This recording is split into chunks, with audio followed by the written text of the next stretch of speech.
नमस्कार, Thakur study point में आप सबका स्वागत है। मैं आज आप लोगों के बीच लेकर आ चुकी हूँ जीके पार्ट 2 जो कि एग्जाम के पॉइंट ऑफ व्यू से काफी महत्वपूर्ण होने वाला है। वीडियो को शुरू करने से पहले अगर आप मेरे चैनल पर नए हैं तो प्लीज चैनल को सब्सक्राइब करें, साथ ही बेल आइकन प्रेस करें और अगर आपको मेरी वीडियो पसंद आए तो प्लीज वीडियो को लाइक एवं शेयर जरूर करें। चलिए वीडियो को शुरू करते हैं। सबसे पहला प्रश्न यहाँ पर पूछा गया है, हिंद महासागर का आकार है। इसका सही उत्तर हो जाएगा त्रिभुजाकार। हिंद महासागर का आकार कैसा है? त्रिभुज के आकार का। हिंद महासागर तीसरा बड़ा महासागर है और ये उत्तर में एशिया से और पश्चिम में अफ्रीका से तथा पूरब में ऑस्ट्रेलिया से घिरा हुआ है। यहाँ पर ऑप्शन में दिया गया है एस आकार, जो अटलांटिक महासागर है। कौन सा? अटलांटिक महासागर है। ये कौन से आकार का है? एस आकार का है। प्रशांत महासागर सबसे बड़ा एवं सबसे गहरा महासागर है। अगला प्रश्न, विश्व जल दिवस कब मनाया जाता है? इसका सही उत्तर हो जाएगा 22 मार्च को। यहाँ पर ऑप्शन दिया गया है 8 मार्च। 8 मार्च को विश्व महिला दिवस मनाया जाता है, यानी अंतरराष्ट्रीय महिला दिवस मनाया जाता है। और 5 जून को विश्व पर्यावरण दिवस मनाया जाता है। कौन सा दिवस मनाया जाता है 5 जून को? विश्व पर्यावरण दिवस। और 14 नवंबर को चिल्ड्रन डे मनाया जाता है। अगला प्रश्न, इनमें से रबी की फसल कौन सी है? इसका सही उत्तर हो जाएगा चना। जो चना है ये कौन सी फसल है? रबी की फसल है। रबी की फसल को कब बोया जाता है? शीत ऋतु में। कब बोया जाता है? शीत ऋतु में, यानी अक्टूबर और नवंबर में ये बोई जाती है तथा मार्च एवं अप्रैल में काटी जाती हैं। रबी की फसलें कौन-कौन सी होती है? जैसे गेहूं, जौ, चना, सरसों, आलू, अलसी एंड सूरजमुखी। दूसरी प्रकार की फसलें कौन सी होती है? खरीफ फसलें। कौन सी? खरीफ फसलें होती हैं जो कि जून एवं जुलाई में बोई जाती है। कब बोई जाती है खरीफ फसलें? जून एवं जुलाई में बोई जाती है तथा अक्टूबर एवं नवंबर में काटी जाती है। कब काटी जाती है? अक्टूबर एवं नवंबर में काटी जाती है। खरीफ की फसलों में कौन-कौन सी फसलें आती हैं? जैसे चावल, कपास, बाजरा, मक्का, मूंगफली एंड सोयाबीन।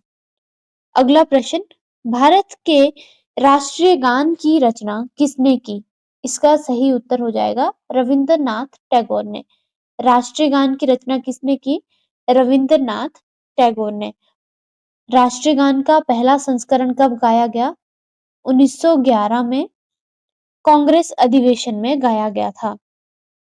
और जो राष्ट्रीय गान है, इसको भारत का राष्ट्रीय गान कब घोषित किया गया?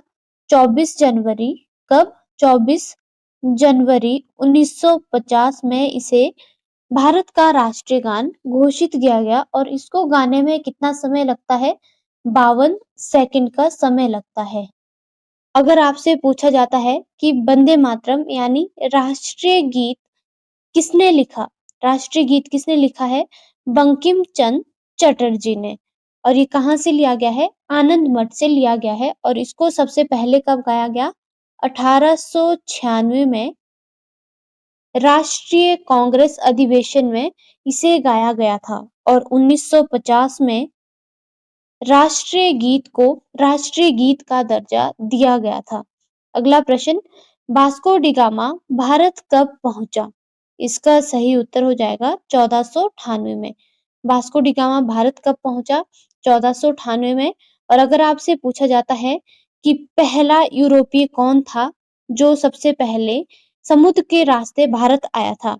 कौन था? Vasco D gamma. और ये पुर्तगाली नाविक था। कौन था? पुर्तगाली नाविक था और ये भारत के कालीकट यानी केरल में सबसे पहले भारत में पहुंचा था। अगला प्रश्न, हिमाचल प्रदेश में विधानसभा क्षेत्र है। इसका सही उत्तर हो जाएगा 68।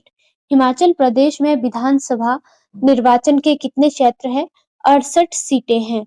कौन से जिले की कितनी हैं? जैसे चंबा, ऊना, हमीरपुर, सोलन और सिरमौर। कितनी-कितनी सीटें हैं यहाँ पर? 5-5 सीटें हैं इन सब जगह में। कितनी हो गई ये? 25। और कांगड़ा में सबसे ज्यादा है। कितनी? 15। और शिमला में है 8। शिमला में कितनी सीटें हैं? 8 सीटें। और मंडी में है 10 सीटें। बिलासपुर एवं कुल्लू में कितनी है? 4-4 सीटें हैं। बिलासपुर एवं कुल्लू में कितनी है? 4-4 सीटें हैं। किन्नौर और लाहौल स्पीति में 1-1 सीट है। टोटल कितनी हो गई? 68। अगला प्रश्न, बक्सर की लड़ाई कब हुई थी? इसका सही उत्तर हो जाएगा 1764 में। किसके बीच?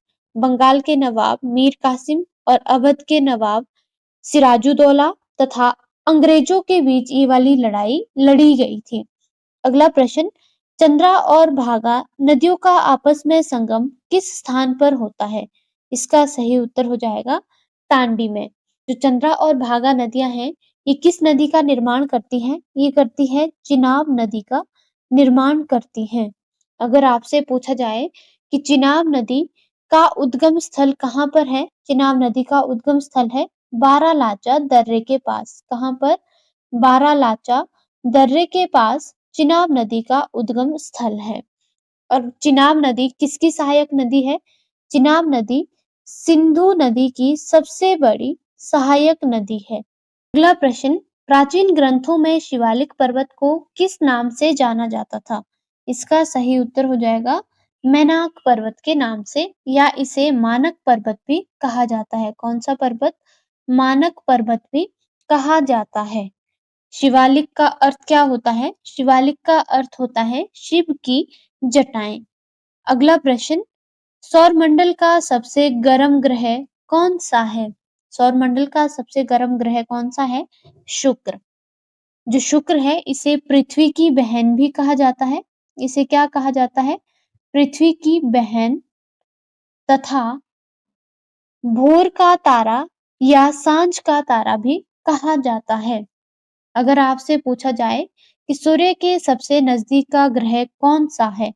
सूर्य के सबसे नजदीक ग्रह कौन सा है? बुध ग्रह। सबसे बड़ा ग्रह कौन सा है? बृहस्पति। लास्ट ऑप्शन यहाँ पर दिया गया है शनि। शनि दूसरा बड़ा ग्रह है और इसके पास वर्तमान में सबसे अधिक उपग्रह है। अगला प्रश्न, भारत का कौन सा स्थान लिटिल लहासा कहलाता है? इसका सही उत्तर हो जाएगा धर्मशाला मैक्लोडगंज। जो धर्मशाला है यहाँ पर भागसू फॉल है और भागसूनाथ मंदिर भी कहाँ पर है? धर्मशाला में है। नामग्याल मठ धर्मशाला में स्थित है और दीप्ति संग्रहालय भी कहाँ पर है? धर्मशाला में स्थित है। अगला प्रश्न, भूकंप का मुख्य कारण है? इसका सही उत्तर हो जाएगा विवर्तनिक बल। पृथ्वी का अचानक तेजी से हिलना क्या कहलाता है? भूकंप आना कहलाता है। अगला प्रश्न, हिमाचल प्रदेश उच्च न्यायालय की स्थापना कब हुई? इसका सही उत्तर हो जाएगा 25 जनवरी 1971 में हिमाचल प्रदेश उच्च न्यायालय की स्थापना हुई। और इसका मुख्यालय कहाँ पर है? इसका मुख्यालय है शिमला में। हिमाचल प्रदेश उच्च न्यायालय का मुख्यालय कहाँ पर है? शिमला में स्थित है। और इसके पहले मुख्य न्यायाधीश कौन थे? हमीदुल्ला बेग। कौन थे? हमीदुल्ला बेग। अगला प्रश्न, विश्व का प्रथम मानचित्र किसने बनवाया था?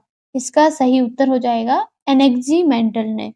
अगला प्रश्न, झांकी और हांतर कहाँ के लोक नृत्य हैं? इसका सही उत्तर हो जाएगा चंबा के लोक नृत्य हैं। अगर आपको मेरी वीडियो पसंद आ रही है तो प्लीज वीडियो के अंत तक बने रहे तथा साथ ही वीडियो को लाइक एवं शेयर जरूर करें। अगला प्रश्न, केलांग में प्रथम प्राथमिक विद्यालय किस वर्ष खोला गया था? इसका सही उत्तर हो जाएगा 1861 में। केलांग कहाँ पर है? केलांग है लाहौल एवं स्पीति में। अगला प्रश्न, कुफरी जीवन और कुफरी ज्योति दो प्रसिद्ध किस्में है। इसका सही उत्तर हो जाएगा आलू की। कुफरी जीवन और कुफरी ज्योति किसकी किस्में हैं? आलू की प्रसिद्ध किस्में हैं? यहाँ पर ऑप्शन दिया गया है टमाटर, तो टमाटर की प्रसिद्ध किस्में कौन सी है? Pusa, hybrid one, Arka Sonali and Solan गोला। ये किसकी किस्में हो जाएगी? टमाटर की। अगला प्रश्न, भारतीय झंडे का आकार आयताकार है, इसकी लंबाई और चौड़ाई का अनुपात क्या है? इसका सही उत्तर हो जाएगा 3:2। जो भारतीय झंडा है, इसका आकार आकार कैसा है? आयताकार, और इसकी लंबाई एवं चौड़ाई का अनुपात कितना है? 3:2। अगर आपसे पूछा जाए कि राष्ट्रीय ध्वज की चौड़ाई एवं लंबाई का अनुपात कितना है? इसका सही उत्तर हो जाएगा फिर 2:3। अगर आपसे पूछा जाए कि राष्ट्रीय ध्वज को कब अपनाया गया था? राष्ट्रीय ध्वज को कब अपनाया गया? 22 जुलाई 1947 में राष्ट्रीय ध्वज को अपनाया गया था। और राष्ट्रीय ध्वज का डिजाइन किसने किया था? पिंगाली वेंकैया ने। अगला प्रश्न, विश्व में सबसे ऊंचा क्रिकेट ग्राउंड हिमाचल प्रदेश में किस स्थान पर है? इसका सही उत्तर हो जाएगा चैल में। अगला प्रश्न, संस्कृत भाषा में व्याकरण की रचना किसने की है? इसका सही उत्तर हो जाएगा पाणिनि ने। और हिंदी व्याकरण की रचना किसने की है? इसका सही उत्तर हो जाएगा कामता प्रसाद गुरु ने। किसने की? कामता प्रसाद गुरु ने हिंदी व्याकरण की रचना की है। और वाल्मीकि ने किसकी रचना की है? रामायण की। तुलसीदास ने किसकी रचना की है? रामचरित मानस की। अगला प्रश्न, कौन सा ऐसा जीव है जो पक्षी नहीं है फिर भी उड़ता है? इसका सही उत्तर हो जाएगा चमगादड़। चमगादड़ एक ऐसा जीव है जो पक्षी नहीं है लेकिन फिर भी उड़ता है। और अगर आपसे प्रश्न पूछा जाए कि विश्व में सबसे बड़ा पक्षी कौन है? इसका सही उत्तर हो जाएगा शुतुरमुर्ग। विश्व में सबसे बड़ा पक्षी कौन सा है? शुतुरमुर्ग। और जो शुतुरमुर्ग है ये उड़ नहीं सकता है।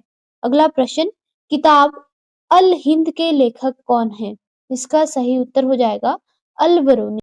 किताब अल हिंद को और किस नाम से जाना जाता है? तारीख ए हिंद के नाम से भी जाना जाता है। जो अल बरूनी है ये कहाँ के विद्वान थे? ये ईरानी विद्वान थे। कहाँ के विद्वान? ईरानी विद्वान थे। और भारत में जो किताब अल हिंद है ये जाति व्यवस्था से संबंधित है। अगला प्रश्न, सूचना का अधिकार अधिनियम किस वर्ष अस्तित्व में आया? इसका सही उत्तर हो जाएगा 2005 में। यानी आरटीआई किस वर्ष अस्तित्व में आया? 2005 में। और इसे 21 जून 2005 में पूरे भारत में लागू किया गया था, जम्मू एवं कश्मीर को छोड़कर। अगला प्रश्न, खाने के पैकेट पर भूरा या लाल रंग के निशान खाने की किस विशेषता को दर्शाता है? इसका सही उत्तर हो जाएगा मांसाहारी। खाने के पैकेट पर भूरा या लाल निशान खाने की मांसाहारी विशेषता को दर्शाते हैं। हरे रंग के निशान किस विशेषता को दर्शाते हैं? शाकाहारी विशेषता को दर्शाते हैं। अगला प्रश्न, पत्तों का रंग हरा किस तत्व के कारण होता है? इसका सही उत्तर हो जाएगा क्लोरोफिल के कारण। अगला प्रश्न, दांतों की सबसे बाहरी परत को क्या कहते हैं? इसका सही उत्तर हो जाएगा एनेमल या दंत वल्क भी कहते हैं। क्या कहा जाता है? और इसको दंत वल्क भी कहा जाता है। एनेमल कठोर भाग होता है जो कि सफेद होता है और ये किससे बना होता है? कैल्शियम फास्फेट एवं एक चट्टानी कठोर खनिज से बना होता है। अगला प्रश्न, विश्व के सबसे छोटे महाद्वीप का नाम बताइए। इसका सही उत्तर हो जाएगा ऑस्ट्रेलिया। सबसे बड़ा महाद्वीप कौन सा है? एशिया। सबसे बड़ा कौन सा है? एशिया। और सबसे छोटा कौन सा है? ऑस्ट्रेलिया। कुल कितने महाद्वीप है? 7 महाद्वीप है। कौन कौन से? एशिया, अफ्रीका, यूरोप, ऑस्ट्रेलिया, उत्तरी अमेरिका, दक्षिणी अमेरिका एवं अंटार्कटिका। अगला प्रश्न, हिमाचल प्रदेश की सबसे बड़ी प्राकृतिक झील किस जिले में स्थित है? इसका सही उत्तर हो जाएगा सिरमौर जिले में। कौन सी झील है सबसे बड़ी प्राकृतिक झील? रेणुका झील। लास्ट प्रश्न, भारत का संविधान कब लागू हुआ? इसका सही उत्तर हो जाएगा 26 जनवरी 1950 को भारत का संविधान लागू हुआ था और इसको बनाने में कितना समय लगा? 2 वर्ष, 11 माह और 18 दिन। कितना समय लगा? 2 वर्ष, 11 माह, 18 दिन का समय लगा था। आज के लिए इतना ही। धन्यवाद।